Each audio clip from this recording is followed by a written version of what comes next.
Hello friends, welcome back to my channel. Math वाला Upendra sir. आज हम लोग देखने वाले हैं फिजिक्स, मतलब कि साइंस का पेपर क्लास 10th का, और उसमें फिजिक्स, केमिस्ट्री और बायोलॉजी 3 पार्ट है। उसमें फिजिक्स का आज पोर्शन हम लोग देखने वाले हैं, और इस फिजिक्स में जो जो मेन टॉपिक है उसको आज हम लोग डिस्कस कर रहे हैं। इसलिए इसको ध्यान से देखेंगे और थोड़ा समझेंगे। देखते हैं, देखिए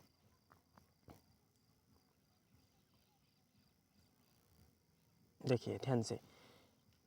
पेपर में यही आएगा। अगर नहीं आया तो चैनल को अनसब्सक्राइब कर देना। इससे पहले चैनल पर अगर नए हैं तो चैनल को सब्सक्राइब कर दीजिए। पेपर आके देखना, यही क्वेश्चन एकदम आएंगे। देखिए, इसमें प्रकाश का परावर्तन और इसके नियम। क्या? प्रकाश का परावर्तन तथा परावर्तन के नियम लिखने के लिए आपसे पूछेगा, तो परावर्तन का परिभाषा पढ़ लेंगे और इसके 2 नियम हैं, इन दोनों नियमों को देख लेंगे। इसमें परावर्तन का दूसरा नियम कोणाई बराबर जो कोणार होता है, मतलब कि आपतन कोण परावर्तन कोण के बराबर होता है। इस प्रकार क्वेश्चन भी वो पूछ सकता है उसका मन। इसके बाद आते हैं समतल दर्पण के गुण। ये सबसे इम्पोर्टेंट है। समतल दर्पण के गुण से एक क्वेश्चन अवश्य रहेगा कि समतल दर्पण की फोकस दूरी क्या होती है। तो समतल दर्पण की फोकस दूरी अनंत होती है। समतल दर्पण के सामने वस्तु जितनी दूरी पर रखी जाती है उतनी ही दूरी पर वस्तु का प्रतिबिंब बनता है। अगर एक आदमी को अपना पूरा प्रतिबिंब देखना है तो समतल दर्पण की ऊंचाई, मानव की ऊंचाई, जो व्यक्ति है उसकी ऊंचाई की आधी होनी चाहिए। समतल दर्पण के सामने अगर कोई वस्तु भी वेग से आ रहा है तो उस समतल दर्पण के अंदर दिखाई देगा कि वह व्यक्ति उसी के सामने 2v वेग से प्रतीत होगा। इस तरह से कुछ नियम है, इसके कुछ गुण है, इसको याद कर लेंगे समतल दर्पण। इसके बाद दर्पण से संबंधित प्रश्न। दर्पण से संबंधित प्रश्न में दर्पण 2 प्रकार के होंगे, गोली दर्पण और एक समतल दर्पण। गोली दर्पण भी 2 प्रकार का, उत्तल और अवतल। उत्तल और अवतल दर्पण से संबंधित इसमें न्यूमेरिकल अवश्य आएगा आपका। क्या? न्यूमेरिकल अवश्य आएगा। अब देखिए यहाँ पर ऊपर चलते हैं थोड़ा। लेंस। क्या? लेंस।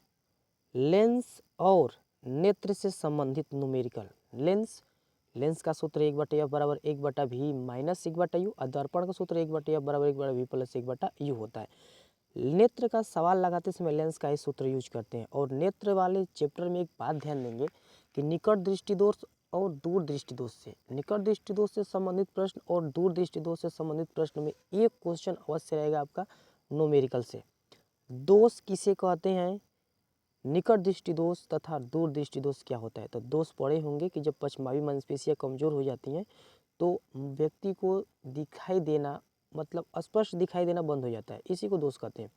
इसमें निकट दृष्टि दोष और दूर दृष्टि दोष। निकट दृष्टि दोष का कारण, निवारण और इसका जो किरण आरेख होता है उसको ध्यान से देख लेंगे। क्या? किरण आरेख भी। दूर दृष्टि दोष में भी कारण, निवारण और दृष्टि दोष, मतलब कि सब देख लेंगे, किरण आरेख भी।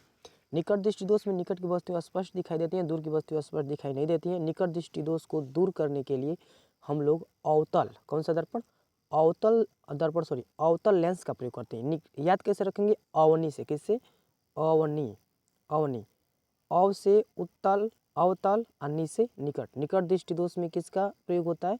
तो निकट दृष्टि दोष में अवतल लेंस का प्रयोग होता है। किसका? अवतल लेंस का। आगे देखते हैं। अब देखिए आगे,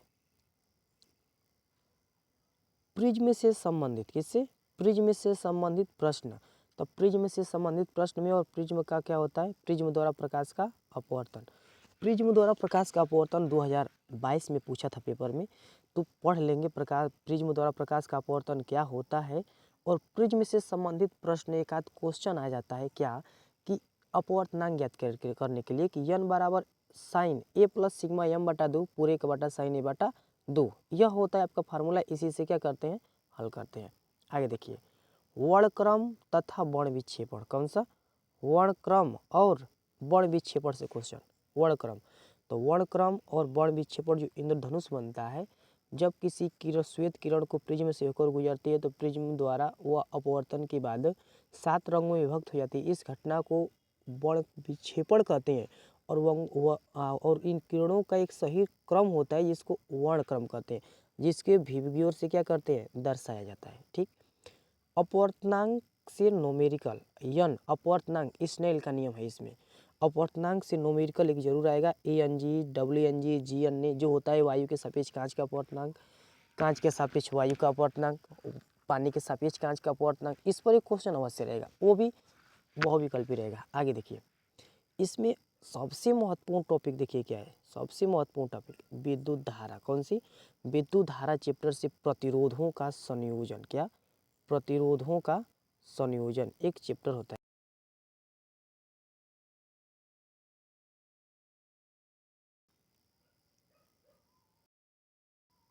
सॉरी, देखिए प्रतिरोधों का संयोजन, प्रतिरोधों का संयोजन। देखिए विद्युत धारा में प्रतिरोधों का संयोजन, विद्युत धारा किसे कहते हैं, इसमें मेन टॉपिक विभव, विभवांतर किसे कहते हैं, प्रतिरोध का मात्रक ही पूछ देता है क्या होता है, तो प्रतिरोध का मात्रक ओम। और प्रतिरोधों के संयोजन में पढ़े होंगे श्रेणी क्रम और समांतर क्रम। श्रेणी क्रम में तुल्य प्रतिरोध R बराबर R1 plus R2 plus R3 dot dot dot, और समांतर क्रम में 1/R बराबर 1/R1 प्लस 1/R2 आता है। इसको आप डेरिवेशन जरूर देख लेंगे क्योंकि डेरिवेशन आपका 6 नंबर में पूछेगा। और इसमें जो श्रेणी और समांतर क्रम पर क्वेश्चन होते हैं, जो ये देखिए क्वेश्चन यहाँ बनाए हैं, दोनों श्रेणी क्रम में है तो दोनों ओम को जोड़ लें, 4 3 7 ओम आपका तुल्य प्रतिरोध हो गया, तो आसान है। तुल्य प्रतिरोध पर एक क्वेश्चन अवश्य रहेगा। अब देखते हैं इसमें टॉपिक अगला क्या है, ओम का नियम। किसका नियम? ओम का नियम तो एकदम हर साल पूछता है। किसका नियम? ओम का नियम। ओम का नियम, जब किसी चालक की भौतिक अवस्था न बदले तो उनके सिरों पर लगाया गया विभवांतर धारा के समानुपाती होता है, V is proportional to I, V बराबर IR। इसमें ओम का नियम 2 नंबर। इसके बाद इसी चैप्टर में आपका है फ्लेमिंग के बाएं हाथ का नियम। किसका? फ्लेमिंग के बाएं हाथ का नियम और फ्लेमिंग के दाएं हाथ का नियम अवश्य याद कर लेंगे। इसमें भी 99% रहता है कि फ्लेमिंग के दाएं हाथ का नियम ही वो अधिकतर पूछता है। फ्लेमिंग के बाएं हाथ का क्या नियम है, तो बाएं हाथ के अंगूठे से सटी हुई 2 उंगलियां तर्जनी और मध्यमा को इस प्रकार लंबवत फैलाएं कि तर्जनी चुंबकीय क्षेत्र की दिशा में और मध्यमा धारा की दिशा में हो, तो अंगूठा चालक की गति को दिशा या बल की दिशा को बताता है। ये आपका किसका? फ्लेमिंग के बाएं हाथ का नियम है। फ्लेमिंग के दाएं हाथ का नियम क्या है? देखिए फ्लेमिंग के दाएं हाथ का नियम, फ्लेमिंग के दाएं हाथ का नियम इसी तरह बोलेंगे, दाएं हाथ के अंगूठे से सटी हुई 2 उंगलियां तर्जनी और मध्यमा को इस प्रकार लंबवत फैलाएं कि तर्जनी चुंबकीय क्षेत्र की दिशा में और अंगूठा बल की दिशा में हो, तो मध्यमा प्रेरित धारा की दिशा को बताती है। ये हो गया आपका, राइट। इसके बाद देखिए आगे इसके बाद ये जो विद्युत मोटर है, कौन सा? विद्युत मोटर। विद्युत मोटर तो आपका सबसे लॉन्ग क्वेश्चन में पूछता है, 8 नंबर 7 नंबर का। और विद्युत मोटर का सिद्धांत, विद्युत मोटर की कार्यविधि, इसमें कौन कौन से पार्ट होते हैं, इसके बारे में आपको विस्तार से लिखना है। किसके? इसमें विद्युत मोटर के बारे में। किसके बारे में? विद्युत मोटर के बारे में। अब देखिए इसके बाद थोड़ा सा आगे चलेंगे ना, इसमें थोड़ा सा कहाँ चलेंगे आगे, तो इसमें आता है एक फैराडे का नियम। किसका नियम? फैराडे का नियम। फैराडे का नियम 2 है, विद्युत चुंबकीय प्रेरण संबंधी फैराडे के 2 नियम हैं। इन दोनों नियमों को जरूर पढ़ लेंगे। सिलेबस से कटा है लेकिन आ सकता है पेपर में। इसके बाद देखिए ये अंतिम चैप्टर की तरफ से नाभिकीय संलयन और नाभिकीय विखंडन। नाभिकीय संलयन और नाभिकीय विखंडन में, नाभिकीय देखिए नाभिक विखंडन में टूटना, जब एक बड़ा नाभिक टूटकर 2 या 2 से अधिक छोटे नाभिकों में बदल जाता है, इसी को कहते हैं नाभिकीय विखंडन। और नाभिकीय संलयन क्या होता है, तो नाभिकीय संलयन माने जुड़ना, तो जब दो या 2 से अधिक छोटे छोटे नाभिक जुड़कर एक बड़े नाभिक का निर्माण करते हैं, उसे कहते हैं नाभिकीय संलयन। अच्छा इतना तो हो गया आपका, इतना तैयार कर लेंगे ना तो आपको 20 में 20 जो फिजिक्स का पेपर होता है आपका, उसमें 20 में 20 आप पा जाएंगे। कितना? 20 में 20 पूरा आ जाएगा, यही गारंटी है हमारा। इसके बाद अगर नहीं आए तो चैनल को तुरंत अनसब्सक्राइब कर देना जाके। इसलिए अगर दोस्त चैनल पर नए हैं तो चैनल को प्लीज़ सब्सक्राइब करिए और अपने दोस्तों में शेयर करिए। ये टॉपिक पढ़ना नहीं भूलिएगा, और भूल गए तो समझ लीजिए कि पेपर में बहुत दिक्कत होगा आपके लिए। जय हिंद, नमस्कार।